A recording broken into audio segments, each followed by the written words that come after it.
Thanks again to everyone for joining 2022 Social Equity Leadership Conference. I don't know about you, but I've been having so much fun listening to the dialogue, diving in deep.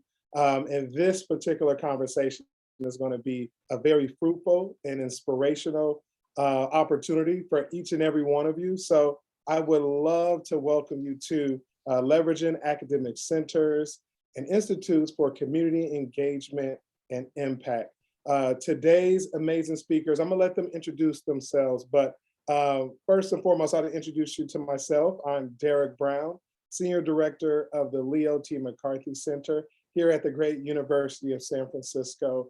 I'm also a native, born and raised in San Francisco. I'm kind of like a unicorn out here in the city, but I've been doing a lot of work throughout the city, uplifting community, in particular, a senior advisor to the last 3 mayors here in San Francisco.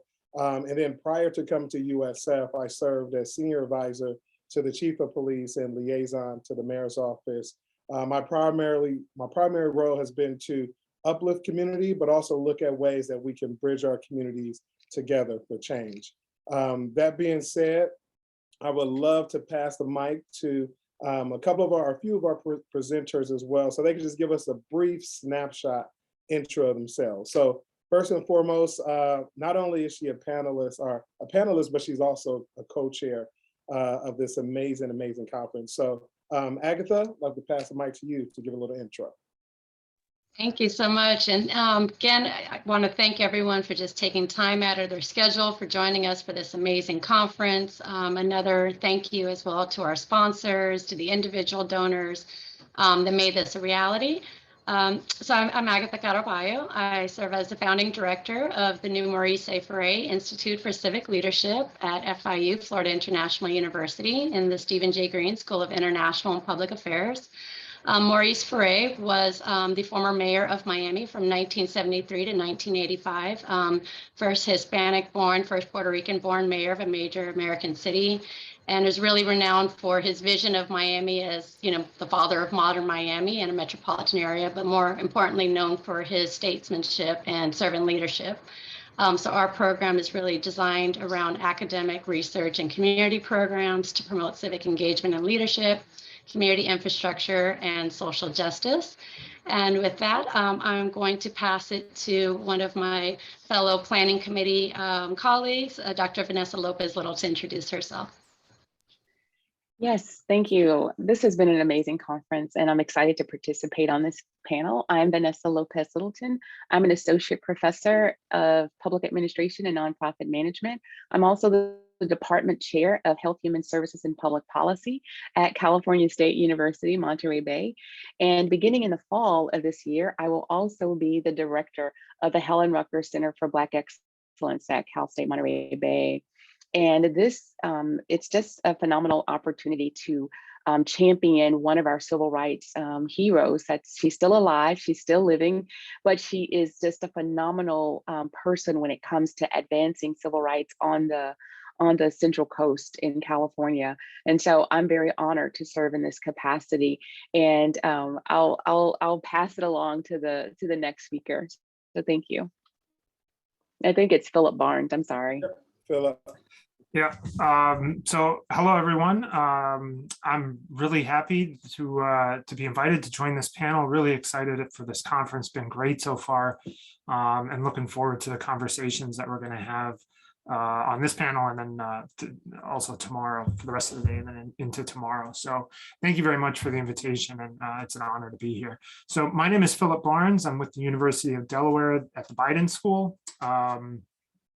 And I wear several hats at the Biden School. I serve as a staff member with the Institute for Public Administration, which is an applied public service research center within the school. I also am an assistant professor in the school, and I am, for the next 3 weeks, I am still the faculty director for the Biden School's new program on civil discourse, called the SNF Ithaca Initiative, which I'm going to talk about in my presentation today. So all of those things really resonate with the theme of this panel, which is leveraging the centers and the institutes for civic engagement. So I'm excited to be here and looking forward to the discussion. Thank you. Awesome. Thanks so much, Philip. Really appreciate you, Agatha and Vanessa. This is going to be an amazing conversation. Just to let you know, folks, we have about 54 minutes. How we're going to break that up is I'm going to pass the mic to each of the panelists and give them about 7 to 9 minutes or so to talk about some of the transformation, all the information that they have pertaining to their institute. But then after that, we're going to go into a little bit of Q&A. And then near the end, we're going to go to some closing remarks and next steps. So without further ado, I would love to pass the mic. I know, Philip, you went last with introductions, but I want you to go first with this part. So if you have your presentation ready, we would love to hear about some of the amazing work that you've been doing at your institute and the impact that you've been having. Sure. All right. So I do have a PowerPoint, and the host has disabled participant screen sharing. Give us one quick second. Just a moment, I had to change the settings from our last session to allow everyone to be able to share screens. We wanted a little bit more security for the last setting. So I'm going to just go ahead and save it so that everyone will be able to share. Just a moment. Yeah. And while we're waiting, I am going to clarify one of my comments. When I said I'm the faculty director of the Civil Discourse program at the Biden School for the next 3 weeks. That is because we have hired an expert. We received this funding to launch this program just over a year ago, and it involved hiring a faculty director for it.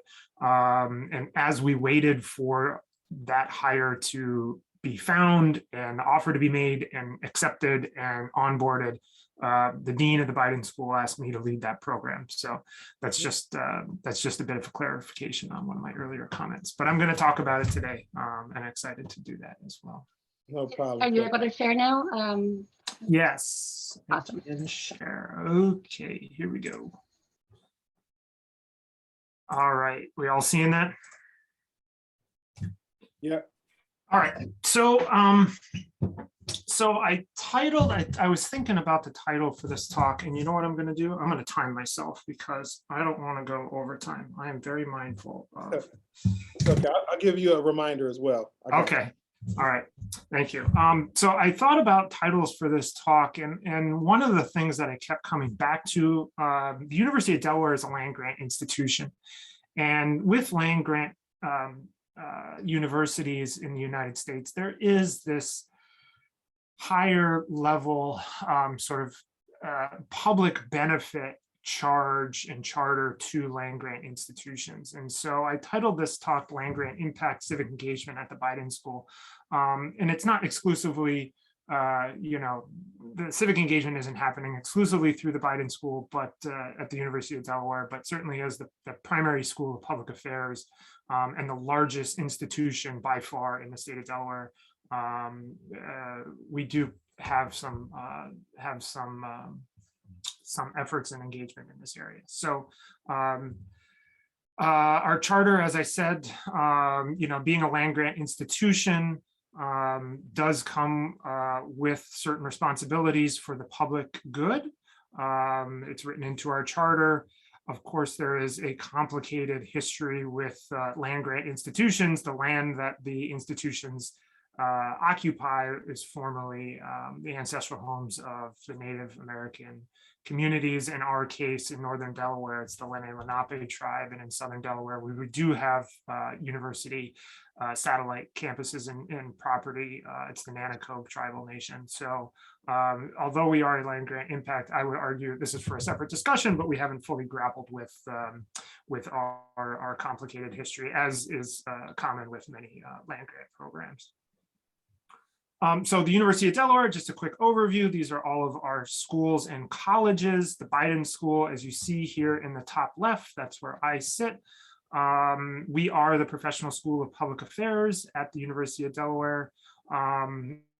And we have many, many degree programs. I will not talk about those. Instead, what I want to talk about are our institutes. Oh, excuse me. I do want to talk first about the Biden School's mission statement. So this is baked into our program. When we talk about civic engagement and community building efforts, it is part of our mission statement. So here I've underlined a couple lines: engage research and public service, improve quality of life in communities, form effective decision-making, improve leadership and administration, partnering to discover equitable, foster innovative and equitable solutions, civic virtues, and democratic values. So this is part of our identity and our culture at the Biden School. So it's not necessarily a stretch that these are some of the things that we do. And primarily how we do them are through the centers and institutes. So here, the Biden School, we're actually in the midst of a dean search right now. I attended a talk yesterday by a candidate, and the dean, the prospective candidate said, you know, you guys are sprawling. You have all of these programs and all these centers and institutes. And the answer was yes. So we do have a lot going on here in the Biden School. We've got many applied research centers and institutes and initiatives. These are the two that I am primarily connected with, and I will talk to you a bit about the things that we are doing in each of those and the ways that we're leveraging our professional staff. And I will say there is both professional staff and faculty within the Biden School that are engaged in all of these research centers. But the majority of the work that happens through these centers is through the professional staff with faculty support as well. So these are the two that I want to talk about. So the Institute for Public Administration, we've been around for 40 years at UD. And we are a bit of a known commodity in the state of Delaware, in no small part to a program that we established many decades ago called the Legislative Fellows Program. You can see by the size of the computer, this is many decades ago, right? That it's called the Legislative Fellows Program. It is open to all students at the University of Delaware and Delaware State University, which is our HBCU in Dover. In fact, any public university in the state of Delaware, students from those institutions can join the LEG Fellows Program. It's run out of the Institute for Public Administration. And LEG Fellows, what we do is we essentially staff our General Assembly. So the state legislature in Delaware is called the General Assembly, and we take students when the General Assembly is in session. Students drive to Dover, which is our state capital, every day while the General Assembly is in session, and perform staff functions in the General Assembly. So they are directly engaged with the policy making process. They are engaged in policy research. They are engaged in the political process, and we have been doing this for decades. Many students who have participated in the Legislative Fellows Program have gone on to be legislators, and it buys a lot of goodwill for us in the General Assembly because we run this program and we help the government, the state government, function effectively. At the same time, leveraging our student experiences to make that happen. So this is an extremely popular and extremely effective program that IPA has been running for many, many years. Another one that has been around for over a decade is what's called the Democracy Project. This is a program through the Institute for Public Administration that has many different, a couple different features. And here on the right, anybody recognize who that bald guy is over there? Your senator, that's Senator Chris Coons from Delaware. I will say one thing about Delaware: we are I don't know the possibility of doing some of these things in larger states. Delaware is very small. We have less than 1 million people. Everybody knows everybody, so it's a bit more quaint and local, and we can really get things done. But what the Democracy Project does is it actually educates teachers, public school teachers in the state for civics education. So any teacher that wants to improve and integrate civics education into their curriculum can take this summer program, and it expands the capacity and expertise of the Institute for Public Administration and transforms that into the public school system for civics education in Delaware. I want to talk about the Stavros Nyorcos Foundation Ithaca initiative. I think our moderator and co-host, co-panelists on this will recognize these photos. The SNF Ithaca initiative, as I mentioned, is the Biden Schools program on civil discourse. What we want to do with this program, we are brand new with it, but what we want to do is elevate the level of discourse and specifically civil discourse for public policy making and administration, and create better public servants that are able to navigate a difficult political and partisan environment in which they are entering. So we brought together students from 18 universities, University of San Francisco, Florida International, that came to, among others, that came to Wilmington, Delaware in April to have what we call the National Student Dialogue, where we workshopped solutions to campus civility challenges. And we really had students from different universities dialoguing with each other on how to address civility challenges on their campuses. And it was a wonderful event. Here's another photo from the event. I'm sorry, guys, I had to include that. I had to include that photo on the right. So here we see Derick and Agatha who attended the event. And here is the larger event space that we had. Also with the Institute for Public, the SNF Ithaca initiative, we have a speaker series where we host speakers on campus. Here's a couple, Van Jones, John Della Volpe, who's at the Harvard Institute for Politics. He does polling on youth civic engagement. We've had Jamie Raskin, who headed up the second impeachment trial of President Trump. We have Delaware state legislators talking about how they work together in the General Assembly across political differences to get things done. So we really, and these are public facing events. These are not just for students or the university community. These are wider public facing events that anybody is able to attend. I am overtime, aren't I? Probably 9 minutes right now. So these are SNF Ithaca student leaders. They are the primary face of the SNF Ithaca initiative. They had a case study research that they did.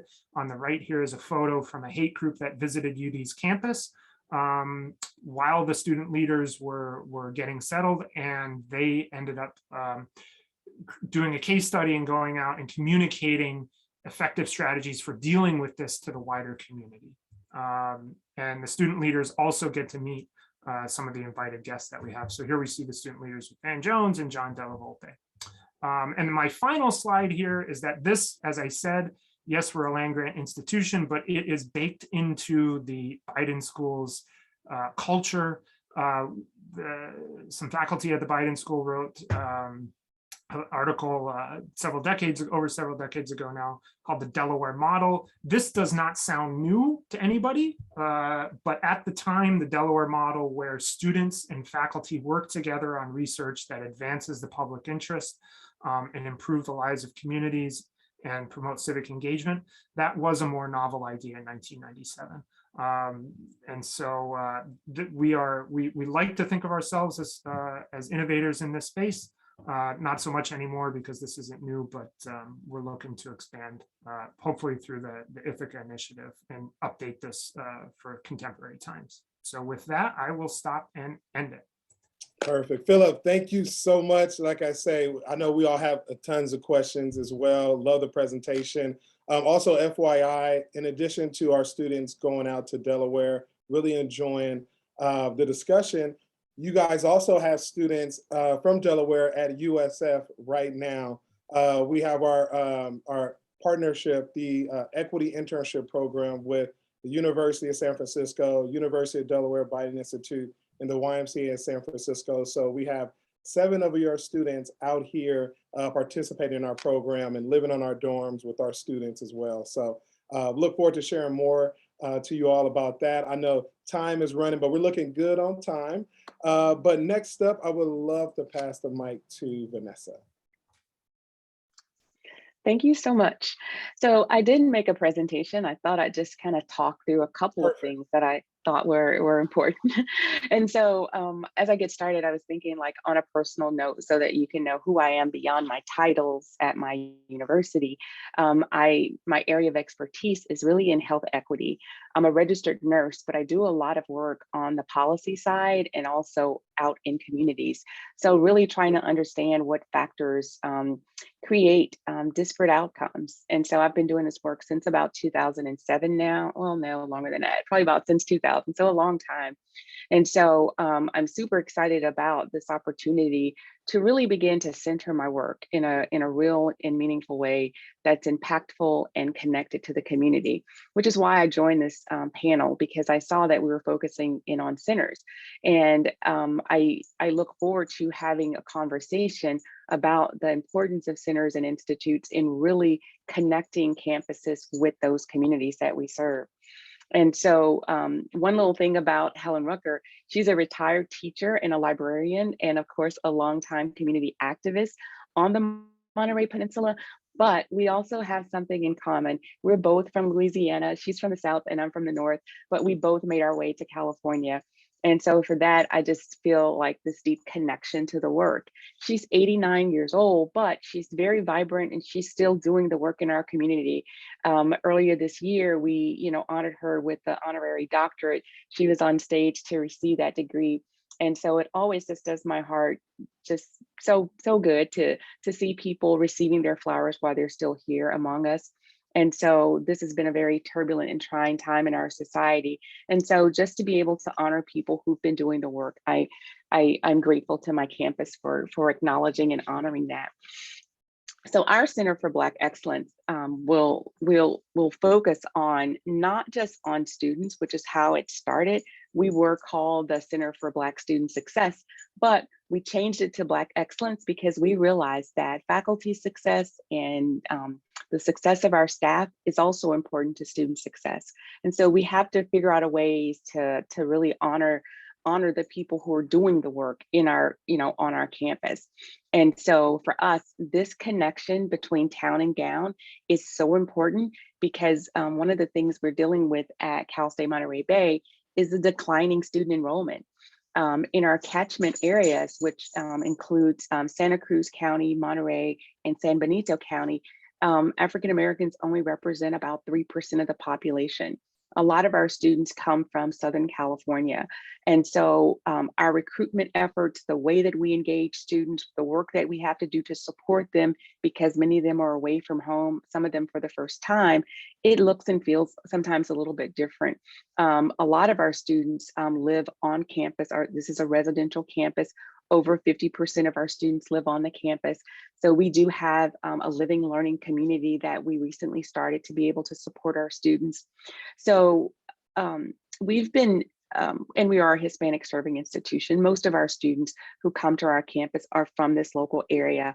And there's something about being on a campus that there's a lot of people who don't look like you. So recognizing that our students are minoritized in more than one way, we have to be very intentional about the way that we support them.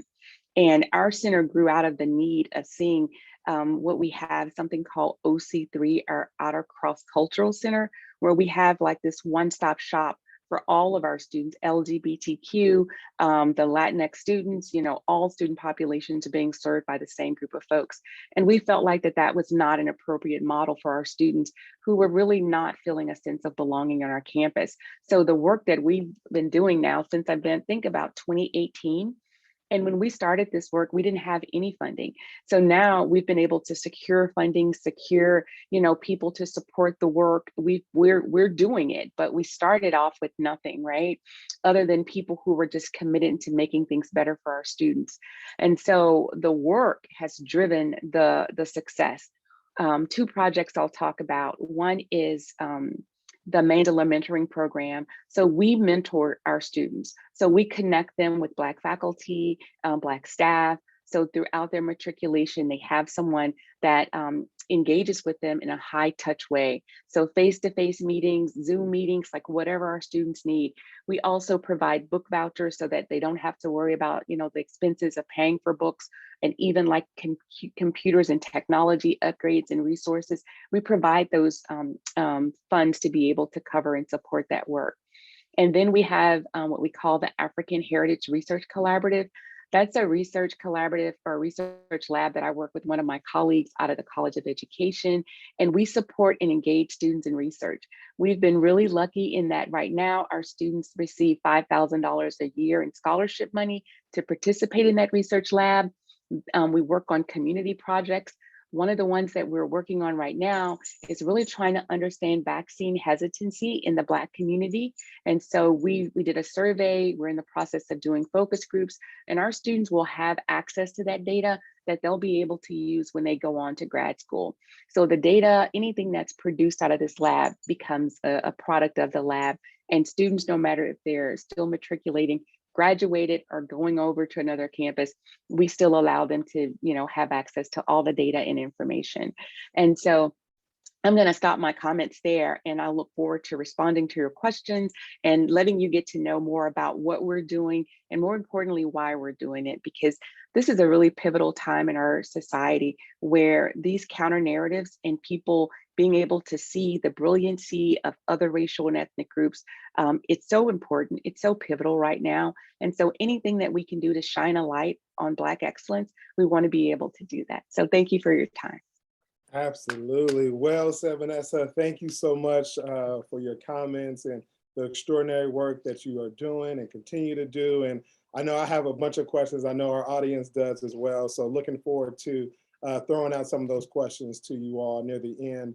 That being said, would love to pass the mic to Agatha so she could share with us about some of the extraordinary work that she's doing. Thank you.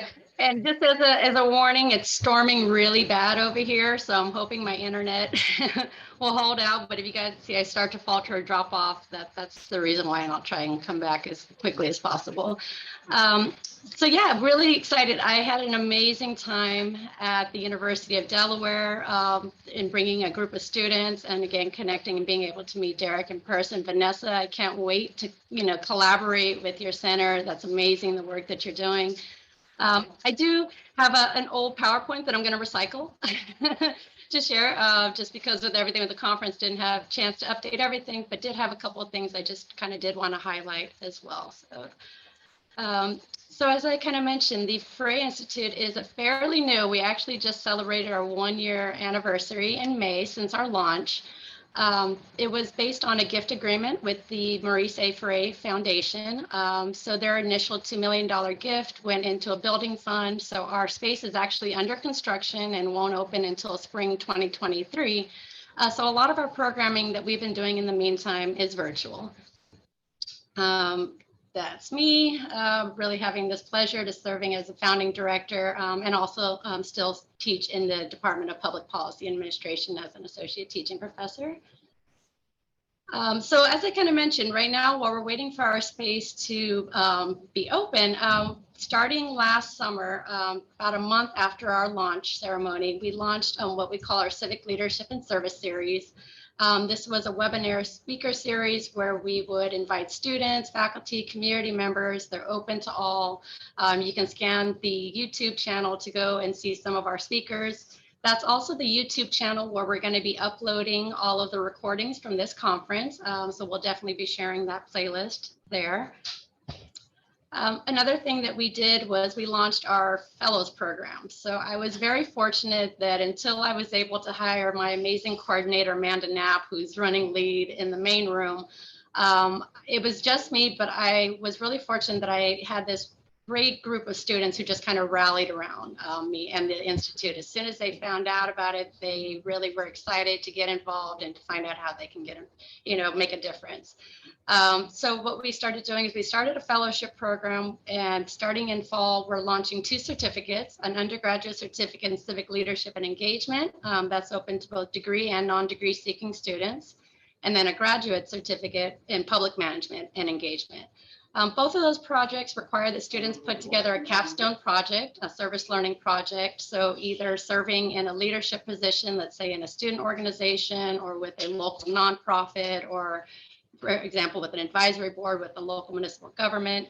The whole idea is that they'll get a portfolio, but then we also ask them to get involved on campus by attending university events, not just through our center and institute, but from our partners as well. I kind of mentioned earlier when we were talking about foster care, one thing that we've been doing is partnering and collaboration. We're very big on that. So again, looking forward to building the collaborations with my co-panelists, not just within our own university, within the community, and nationwide. So we launched with the Jack D. Gordon Institute for Public Policy, which is a sister institute in our school. And they launched what we call our policy lab, where they went out to different elected officials, a US representative, a state senator, and a county commissioner, and just asked them to give us policy topics that our students could work on. So starting last semester into this semester, our students have been working on doing policy memos, presentations around these 3 topics. And in April, we also did some voter registrations at the beginning of the year. Those are kind of ongoing, again, partnering with the League of Women Voters at Miami-Dade County.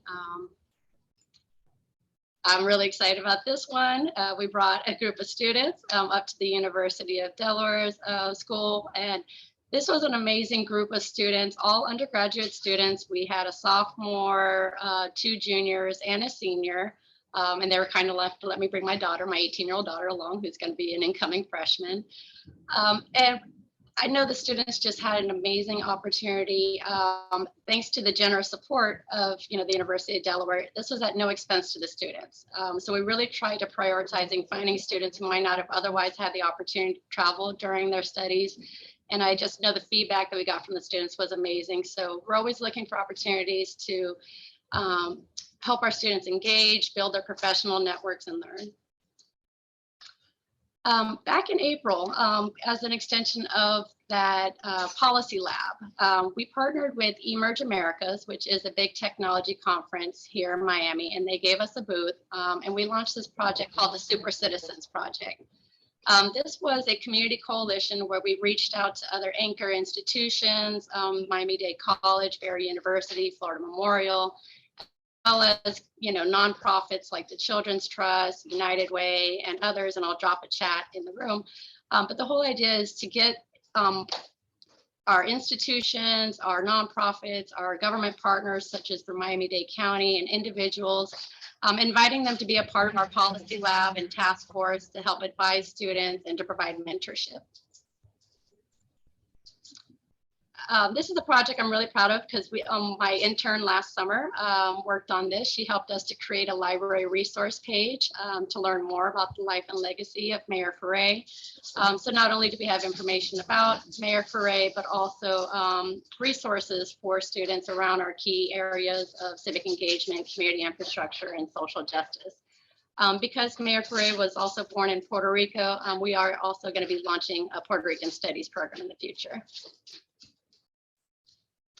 That's our future home, which again is currently under construction. We'll have a suite of offices on the 2nd floor. So looking forward to when we do have that groundbreaking ceremony, inviting you all down to Miami to come celebrate with us. That's our Ferre floor. So we'll have a professional seminar room where we'll hold workshops. But what's also really exciting is we have a reading room. Mayor Ferre was not only the mayor of Miami during some of its most pivotal years, the Cocaine Cowboys, the Mariel Boat Lift, the McDuffie riots, and he was also a state representative as well as a county commissioner. So he gave us a warehouse.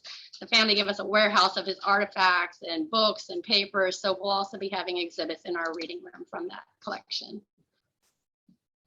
Last but not least, again, just going to put up some of our social media and tags, and I'll also just drop a chat, a link to our website in the chat. But again, welcome you to join us and look forward to your support and collaboration. Thank you. Awesome, Agatha. Thank you so much for the incredible presentation. And I absolutely cannot wait for the grand opening count me in. I will be there. I am looking forward to it. Definitely. And speaking of that as well, we have a question for you, Agatha, pertaining to your funding. So the question from Veronica is, what was the source of the $2 million funding? Yeah, great question. So that $2 million gift came from the Maurice A.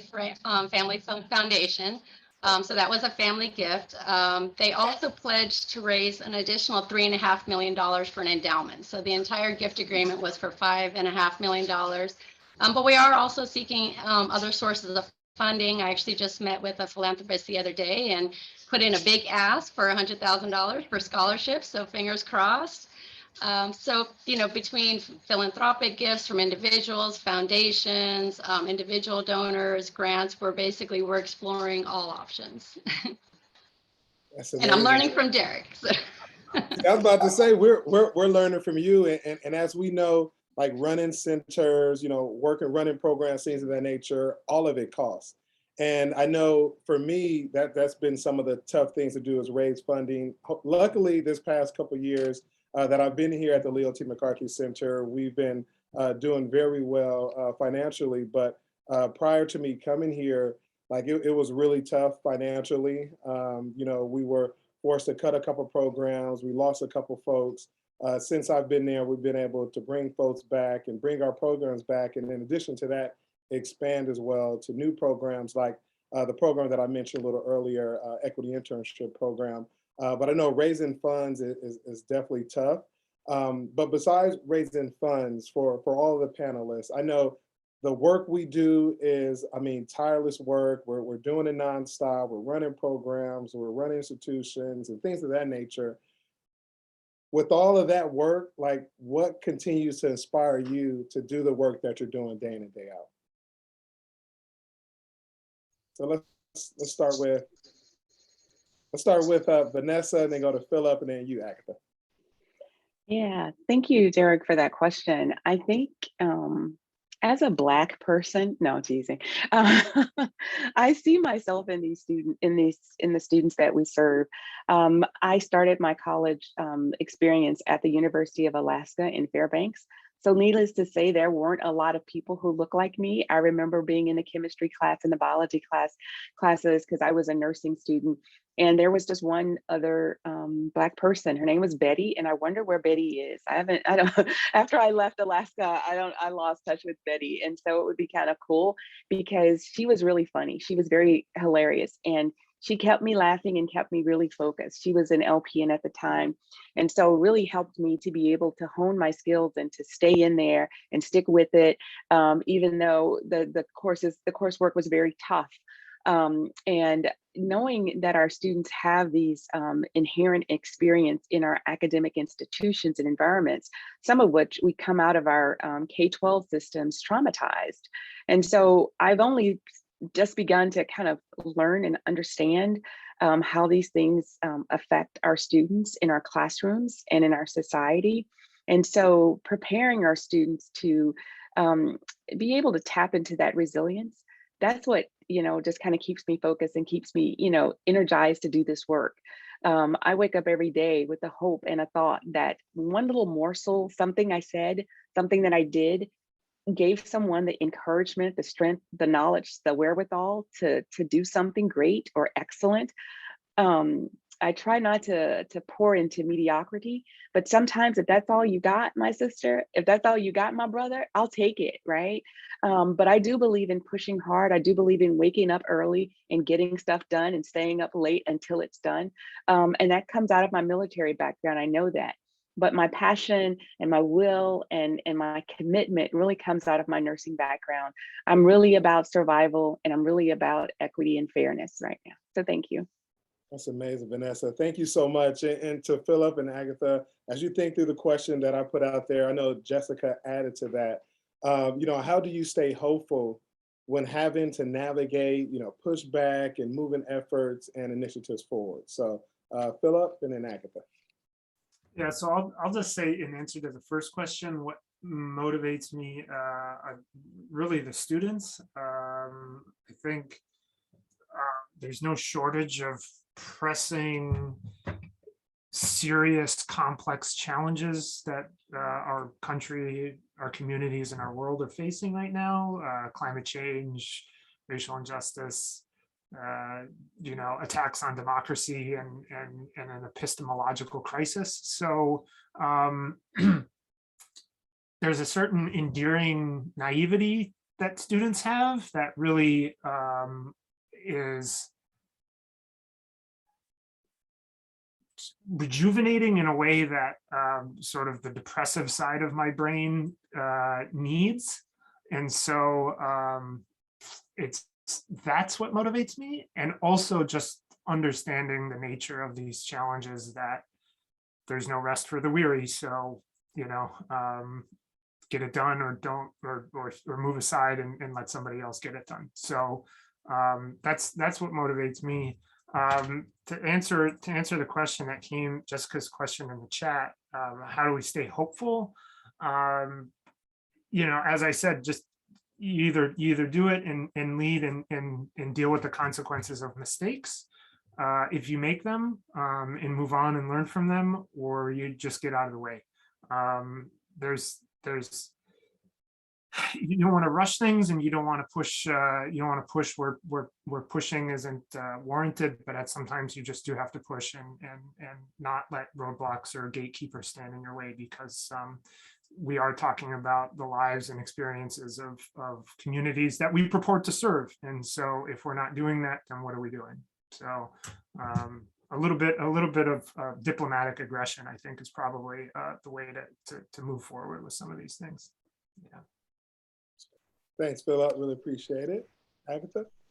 Yeah, I think to kind of echo my colleagues, obviously we're in academic centers, so students are at the heart of just about everything that we do, which is, why we're in the setting that we are, and, why we're able to do the things that we do, because we're serving our students. But also, being able to work with faculty, with staff, with the community in general. In many cases, our schools are anchor institutions, and so the community comes to lead, to depend on us and come to us, when they need solutions.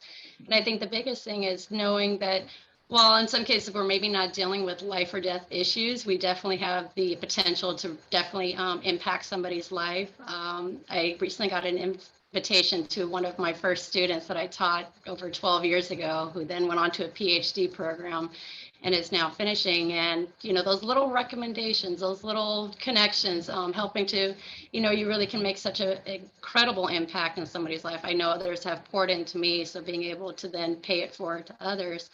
But with these centers and these institutes, really being able to help our universities really get out into the community, connect our students with professionals for mentorships, for internships, for future jobs. But then even more so, just being able to serve our communities by helping to provide resources and research and other types of support.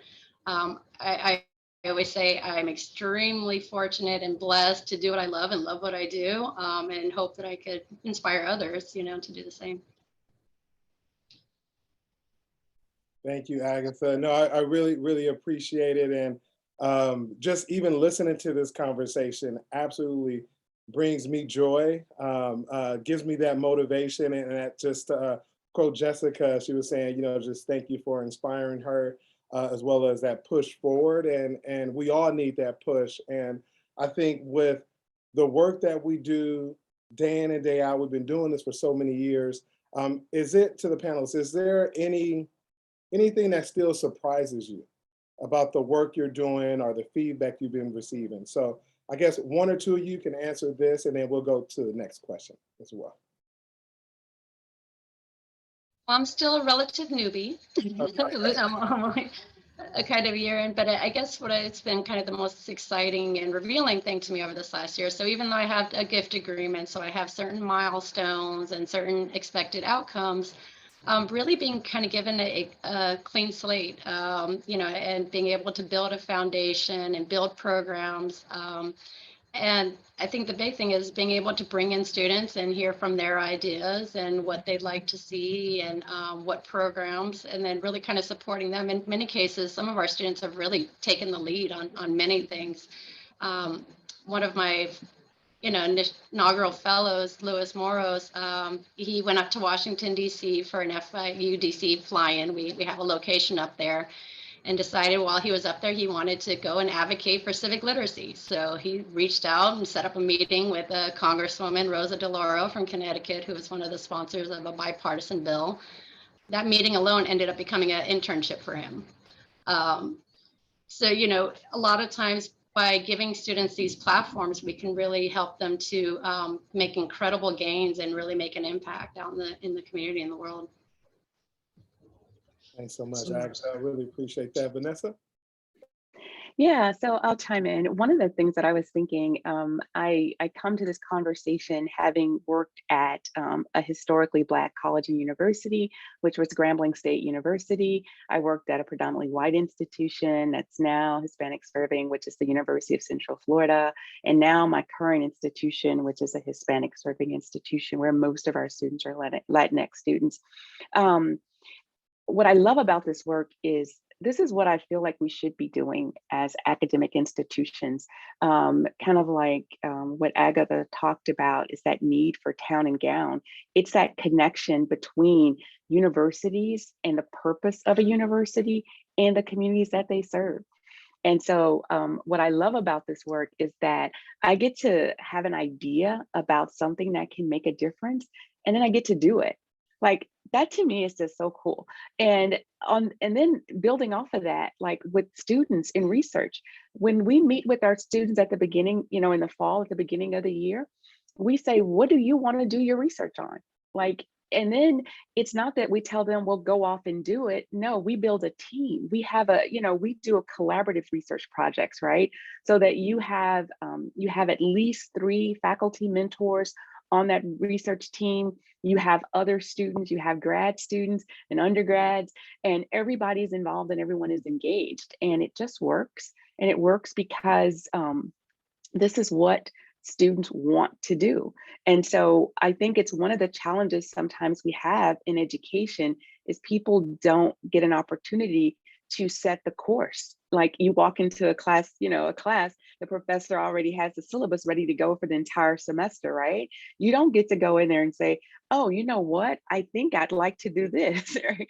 And so that's kind of like the cool thing is that students actually have a voice and they set the direction and they can be the change that they want to see in the world.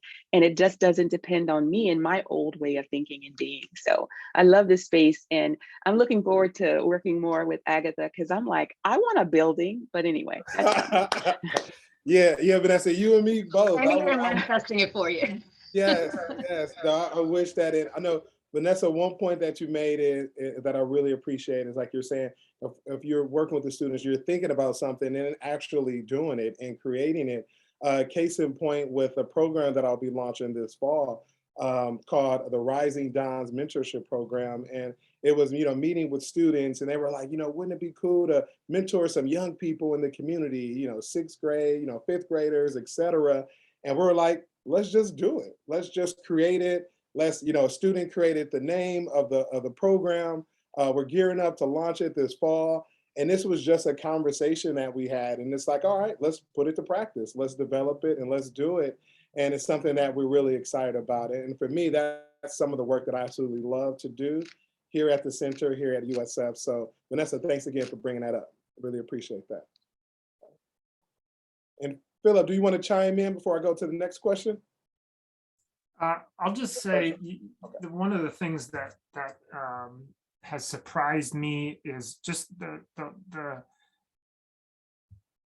thirst for, particularly with the civil discourse initiative that we've launched, is the thirst for dialogue across difference.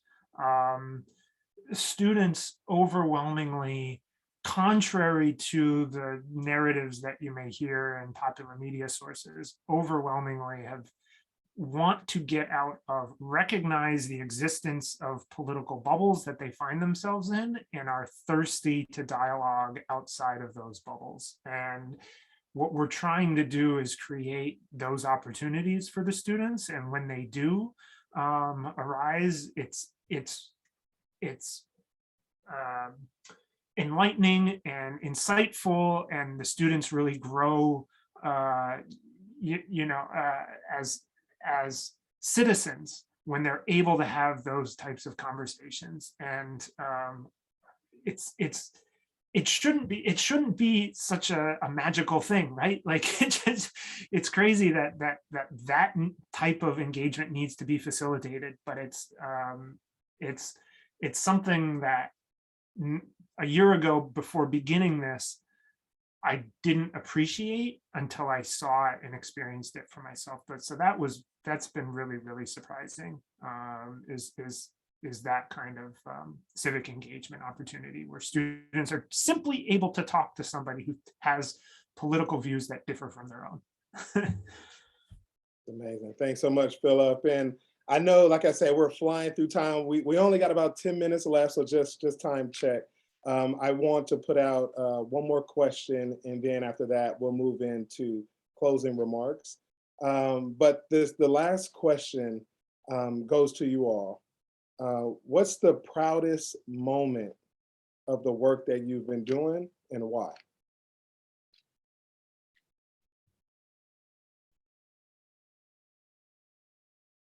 I'll say a couple of them. Got some emails recently, just this last week, from some students that they received scholarships. And I know for me, that's one of my big motivating drives with the Institute, is to be able to fundraise for scholarships so that we can provide support to our students. Upwards of 80% of our students are Pell Grant eligible. I'd love to be able to offer stipends for, to help, offset unpaid internships for students. Just hearing about their successes going, getting employed, getting into graduate school. One other really proud accomplishment from the faculty end is our partnership with our new Black Faculty Association that we launched. I served as the inaugural director of teaching, but now with this new role, I'm moving into being the director of partnerships, community partnerships and outreach. So being able to, I always say I got very fortunate that all of my extracurricular activities are now my main job. So I'm able to just kind of pour myself into all the things that I love the most about teaching. We still have to do a little bit of grading, but really get to focus more on the things that really bring me a lot of joy.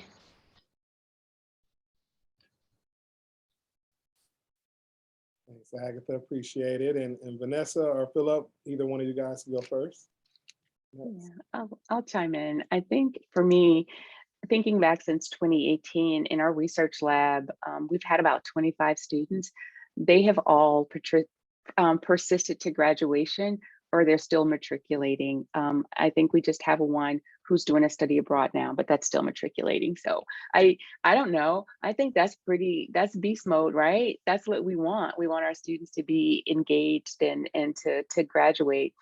So that's what brings me joy, is the fact that our students are engaged, they're doing some meaningful work in our communities, and then they graduate so that they are securing their own futures. So, thank you. For me, it's not a particular thing. I guess it's a combination of the year that I've just had leading the SNF Ithaca initiative. I only talked about a couple pieces of it in my presentation, but I created and taught a course on the intersection of civility and public policy, and the limits to civility, and some of the critiques of civility.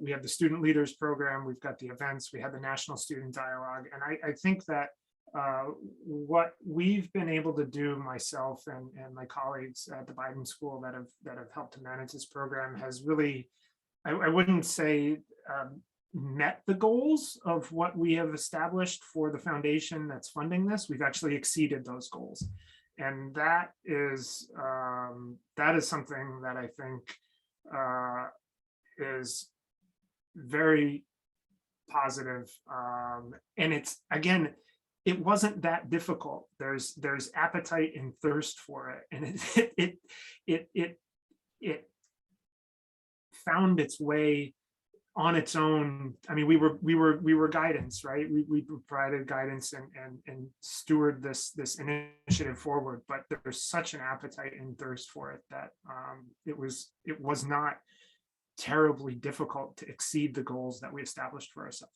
That might just say we underestimated what we were capable of, and our initial goals maybe weren't as ambitious as they should have been.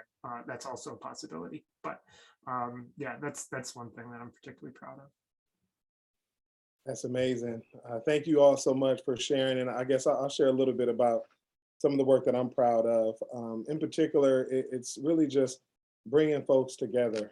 Recently, Tuesday evening, I was able to put together an incredible panel discussion at the Commonwealth Club in person pertaining to API and African American solidarity. And I was able to bring not only community leaders together, but also city officials together and students and young people. So in something like this, I do these often, and it's great to be able to bring folks to the table to have a dialogue, to have a conversation, and then look at action steps that we can take on even after the conversation. So for me, like opportunities like that, that's something that I'm really proud to do day in and day out. And I think with the work I'm doing here at the center, it bridges everything that I've been doing, for the past couple of decades, whether it's working for the city and county, working for the Boys and Girls Club of San Francisco, Juvenile Probation Department, SFPD,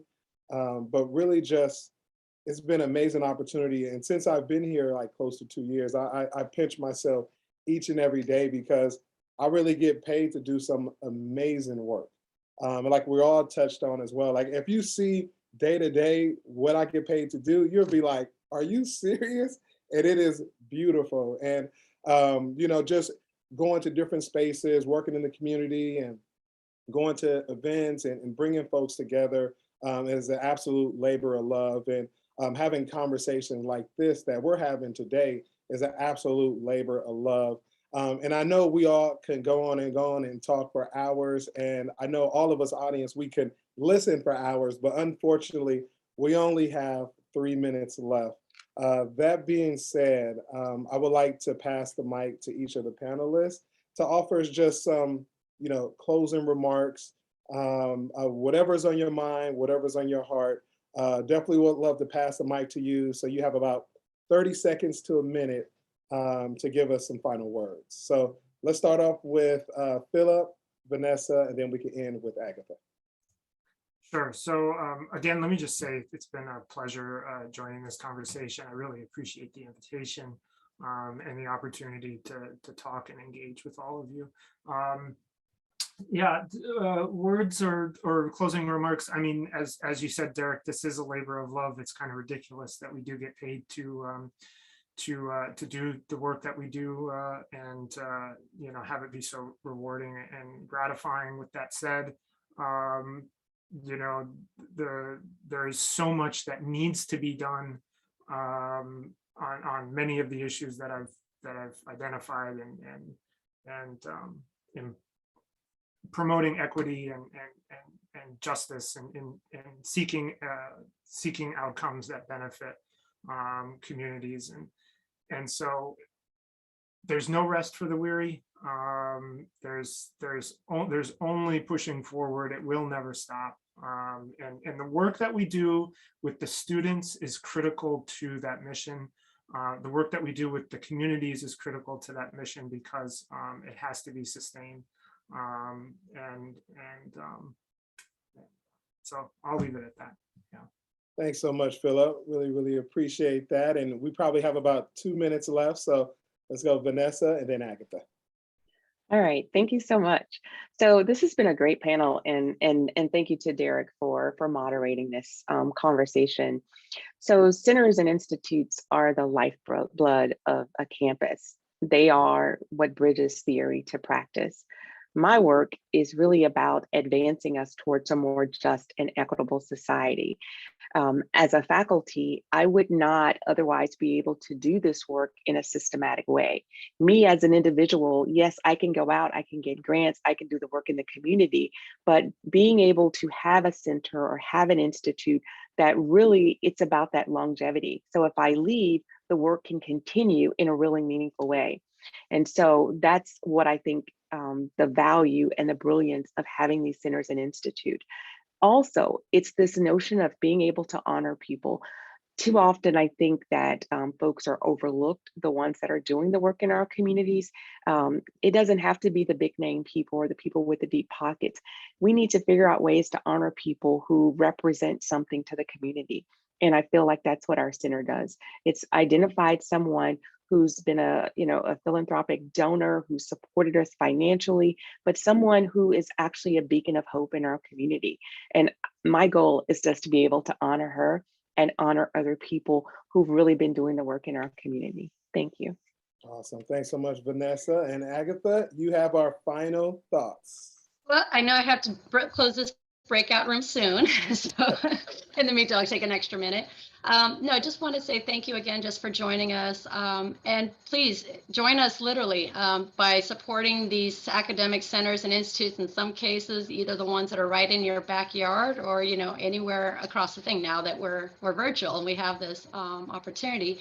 But we do need your help. We need your support. So look within your own communities and find those anchor institutions and centers and lend your support, because we do need you to make this a reality. So thank you again. Great, and thanks again to all of our amazing panelists. Thank you as well for our amazing volunteer Emma and all of the audience. Be well, enjoy the rest of your day. Continue to take things to the next level, and let's all stay connected. All right, you guys take care. Thanks for coming out.